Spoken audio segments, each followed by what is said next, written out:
Book The Psychology of Money, Chapter 1. No one's crazy.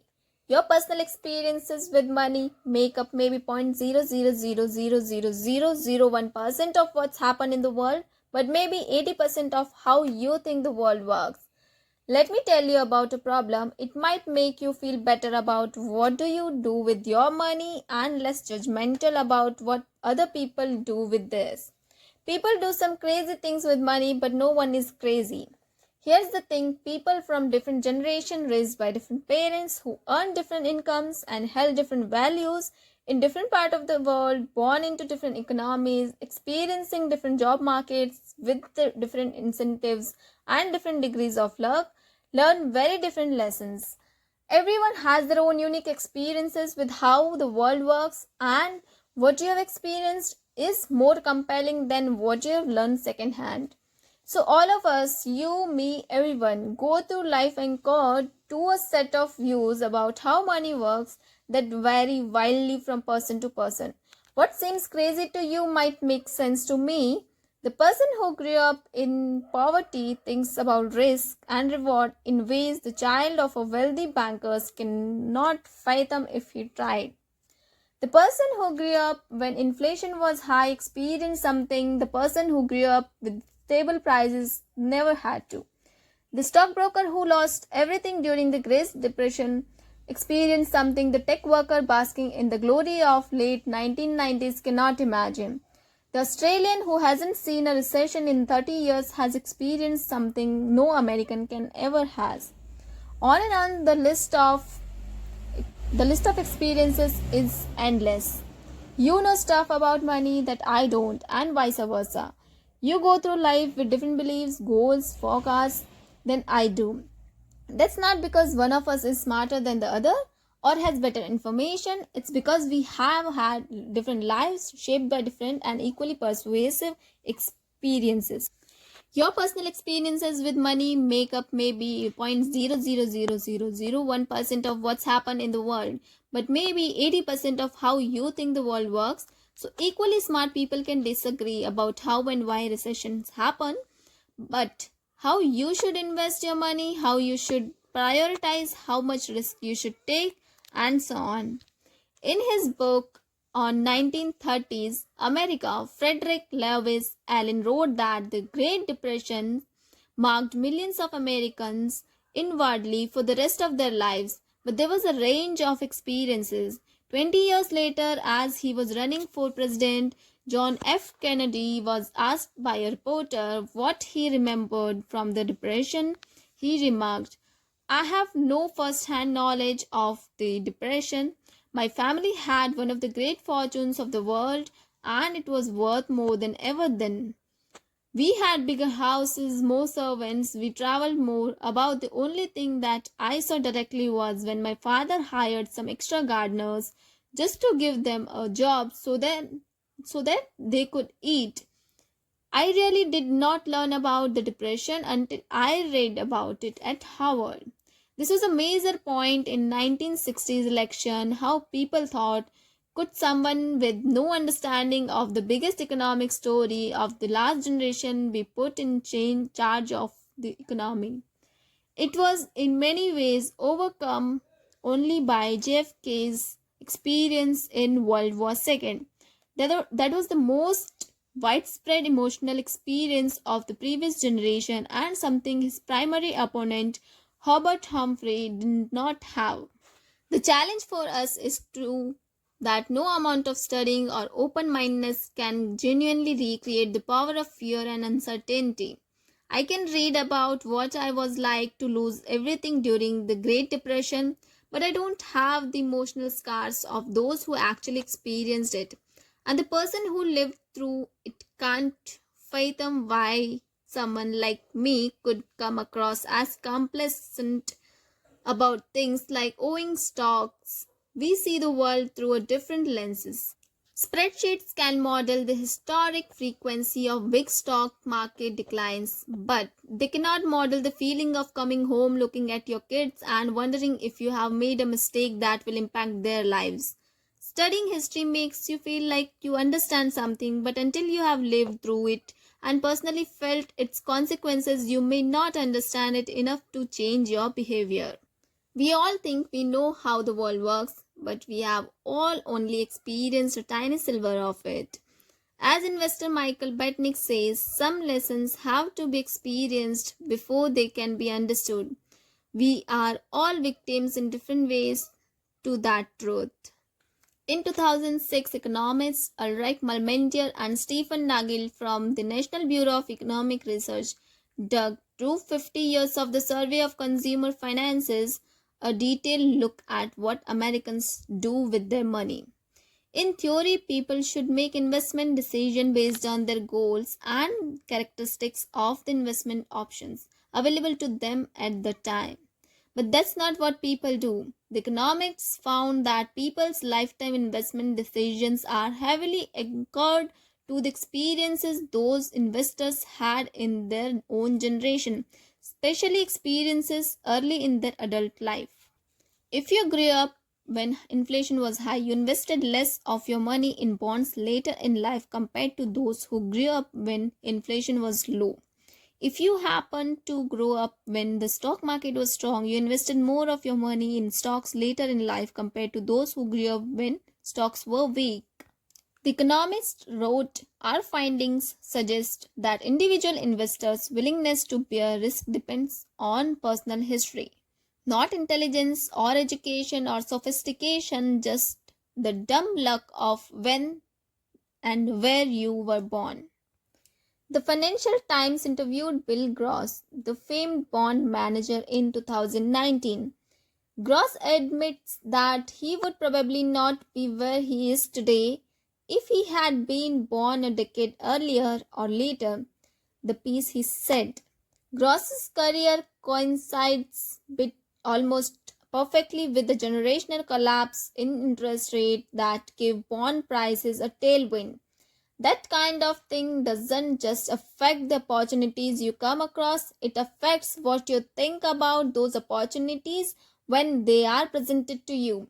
The Gross's bonds were wealth generating machines to his father's generation, who grew up with and endured higher inflation. They might be seen as wealth incinerator. The differences in how people have experienced money are not small, even among those who might think are pretty similar.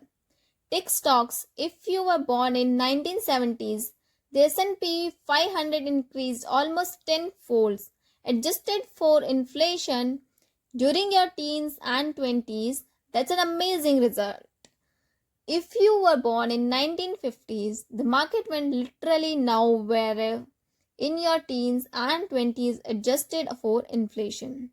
Two groups of people separated by chance of their birth year go through life with a completely different view on how the stock market works. On inflation, if you were born in 1960s America, inflation during your teens and 20s, your young, impressionable years when you are developing a base of knowledge about how the economic works, sent prices up more than threefold. That's a lot. You remember gas lines and getting paychecks that stretched noticeably less far than the ones before them. But if you are born in 1990s, inflation has been so low for your whole year life that it's probably never crossed your mind. America's nationwide unemployment in November 2019 was around 10%, but the unemployment rate for African American males aged 16 to 19 without a high school diploma was 49%. For Caucasian females over age 45 with a college degree, it was just 4%. Local stock markets in Germany and Japan were wiped out during World War II. Entire regions were bombed out. At the end of the war, German farms only produced enough food to provide the country's citizens with 1,000 calories a day. Compare that to the US, where the stock market more than doubled from 1941 through the end of 1945, and the economic was the strongest it had been the almost 2 decades. No one should expect members of this group to go through the rest of their lives thinking the same thing about inflation, or the stock market, or unemployment, or money in general. No one should expect them to respond to financial information the same way. No one should assume they are influenced by the same incentives. No one should expect them to trust the same sources of advice. No one should expect them to agree on what matters, what's worth it, what's likely to happen next, and what the best path forward is. Their view of money was formed in different worlds, and when that's the case, a view about money that one group of people thinks is outrageous can make perfect sense to another. A few years ago, the New York Times did a story on working condition of Foxconn, the massive Taiwanese electronics manufacturers. The conditions are often atrocious. Readers were rightly upset, but a fascinating response to the story came from the nephew of a Chinese worker who wrote in the comment section. My aunt worked several years in what Americans call sweatshops. It was hard work, long hours, small wage, poor work conditions. Do you know what my aunt did before she worked in one of these factories? She was prostitute. The idea of working in a sweatshop compared to that old lifestyle is an improvement in my opinion. I know that my aunt would rather be exploited by an evil capitalist boss for a couple of dollars than have her body to be exploited by several men for pennies. That is why I am upset by many Americans thinking we do not have the same opportunities as the West. Our governmental infrastructure is different. The country is different, yes. Factory is hard labor. Could it be better? Yes, but only when you compare such to American jobs. I don't know what to make of this. Part of me wants to argue fiercely. Part of me wants to understand, but mostly it's an example of how different experiences can lead to vastly different views within topics that one sided intuitively thinks should be black and white. Every decision people make with money is justified by taking the information they have at the moment and plugging it into their unique mental model of how the world works. Those people can be misinformed, they can have incomplete information, they can be bad at math, they can be persuaded by rote marketing, they can have no idea what they are going to do, they can misjudge by consequences of their actions. Oh, can they ever? But every financial decision a person makes sense to them in the total moment and check the boxes they need to check. They tell themselves a story about what they are doing and why they are doing it. And that story has been shaped by their own unique experiences. Take a simple example, lottery tickets.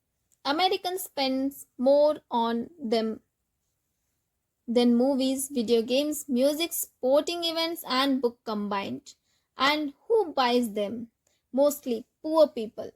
The lowest income household in the US on average spend $412 a year on lotto tickets, 4 times the amount of those in the highest income groups. 40% of Americans cannot come up with $400 in an emergency, which is to say, those buying 400 lottery tickets are by and large the same people who say they couldn't come up with $400 in an emergency.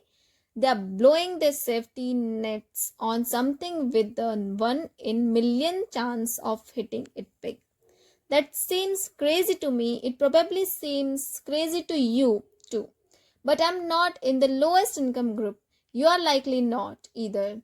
So it's hard for many of us to intentionally grasp that subconscious reasoning of low income lottery ticket buyers.